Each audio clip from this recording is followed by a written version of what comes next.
నమస్తే మిత్రులారా, Fino learning జోన్కు స్వాగతం.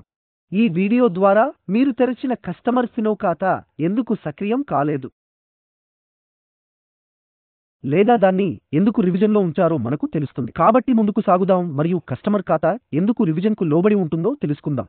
కస్టమర్ యొక్క ఖాతాను తెరిచేటప్పుడు కొన్ని తప్పిదాల కారణంగా, అంటే ఖాతా తెరిచే ఫారం నింపేటప్పుడు కస్టమర్ ఖాతా రివిజన్కు లోనవుతుంది. మరియు రివిజన్కు ప్రధాన కారణాలు నామినీ వివరాలు మరియు కేవైసీ వివరాలు సరిపోలకపోవడం. ఈ వీడియో ద్వారా ఫినో మర్చెంట్ పునరావృతం చేయకూడని తప్పులు ఏమిటో మనము అర్థం చేసుకుంటాం. మొదట నామినీ గురించి అర్థం చేసుకుందాం మరియు నామినీ వివరాలను సరిగ్గా నవీకరించడం ఎందుకు ముఖ్యమో తెలుసుకుందాం.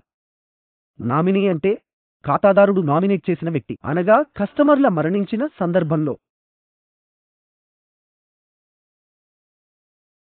నామినీ అంటే కస్టమర్ తన బ్యాంక్ ఖాతాలో జమ చేసిన డబ్బును స్వీకరించడానికి అర్హత ఉన్న వ్యక్తి.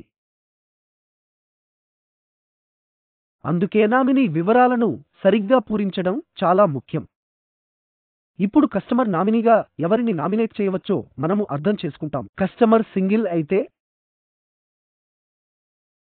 ఖాతా ప్రారంభ ఫారం నింపేటప్పుడు వైవాహిక స్థితిలో సింగిల్ ఎంపిక టిక్ చేయబడుతుంది. అప్పుడు కస్టమర్ తన తల్లి, తండ్రి, సోదరుడు, సోదరి, తాత లేదా అవ్వగారిని తన నామినీగా నామినేట్ చేయవచ్చు.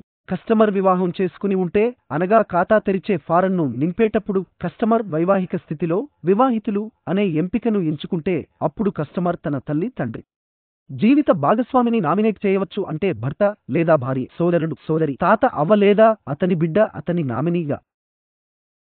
గమనిక: నామినీ మైనర్ అంటే నామినీ వయస్సు 18 ఏళ్లలోపు ఉంటే సంరక్షకుల వివరాలను నింపడం తప్పనిసరి, మరియు కస్టమరే స్వయంగా సంరక్షకుడిగా ఉండకూడదు. కాబట్టి మీరు కస్టమర్ నుండి సరైన సమాచారాన్ని స్వీకరించిన తర్వాత సంరక్షకుల వివరాలను సరిగ్గా నింపాలి. ఇప్పుడు నామినీ వివరాలను ఎలా సరిగ్గా నింపాలో అర్థం చేసుకుందాం. మొదట నామినీ యొక్క సరైన పేరు కేవైసీ పత్రం ప్రకారం అక్షర పొరపాటు లేకుండా నమోదు చేయాలి.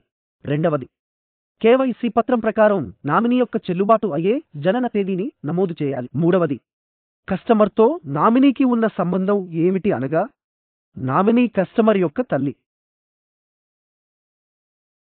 తండ్రి, భర్త లేదా భార్య. మనము డ్రాప్ డౌన్ నుండి ఎంచుకుంటాం. నాలుగవది, కేవైసీ పత్రం ప్రకారం నామినీ యొక్క చెల్లుబాటు అయ్యే చిరునామాను నమోదు చేయండి. ఈ విధంగా మనము కస్టమర్ యొక్క నామినీ వివరాలను నింపుతాం. మరియు కస్టమర్ మైనర్ అయితే సంరక్షకుల వివరాలు సరిగ్గా నింపాలి. నామినీ ఫారంల యొక్క కొన్ని ఉదాహరణలను చూద్దాం. ఈ ఉదాహరణలో మీరు నామినీ మైనర్ కాదని చూడవచ్చు, అంటే సంరక్షకుల వివరాలను నింపడం తప్పనిసరి కాదు, అందుకే నామినీ వివరాలు మాత్రమే నమోదు చేయబడ్డాయి. రెండవ ఉదాహరణ: ఈ ఉదాహరణలో మీరు నామినీ మైనర్ అని చూడవచ్చు, సంరక్షకుల వివరాలను నింపడం తప్పనిసరి, కాబట్టి నామినీ వివరాలతో పాటు సంరక్షక వివరాలు కూడా నింపబడ్డాయి. కస్టమర్ యొక్క నామినీ వివరాలను ఒకే విధంగా నామినేట్ చేయాలి, తద్వారా కస్టమర్ ఖాతా రివిజన్లోకి రాకుండా సరైన సమయంలో సక్రియం అవుతుంది. కేవైసీ సరిపోలకపోవడం గురించి ఇప్పుడు మనం అర్థం చేసుకుంటాం. చాలాసార్లు కేవైసీ సరిపోలకపోవడం అనేది అక్షర తప్పులు, కస్టమర్ యొక్క ఫోటో స్పష్టంగా లేకపోవడం లేదా పాన్ కార్డ్ సరిగ్గా సంగ్రహించబడలేకపోవడం వంటి కారణాల వల్ల సంభవిస్తుంది, మరియు ఈ కారణంగా కస్టమర్ ఖాతా రివిజన్లోకి వెళుతుంది. కాబట్టి ఫినో మర్చెంట్లు ఈ తప్పులను ఎలా సరిదిద్దగలరో అర్థం చేసుకుందాం. అక్షర తప్పిదాలను నివారించడానికి కస్టమర్ యొక్క ఖాతాను తెరిచేటప్పుడు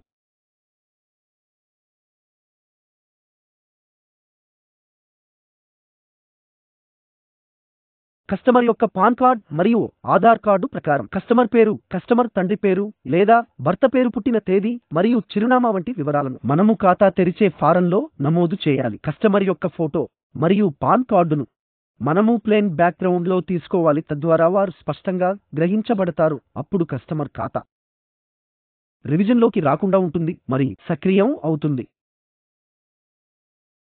ఈ విధంగా మనము కస్టమర్ యొక్క ఖాతా ప్రారంభ ఫారంను సరిగ్గా పూరించగలుగుతాము, తద్వారా కస్టమర్ ఖాతా పునర్విమర్శలోకి రాకుండా సరైన సమయంలో సక్రియం అవుతుంది. ఇది కస్టమర్ను కూడా సంతోషపరుస్తుంది మరియు మీపై ఆయనకున్న నమ్మకం అస్థిరంగా ఉంటుంది.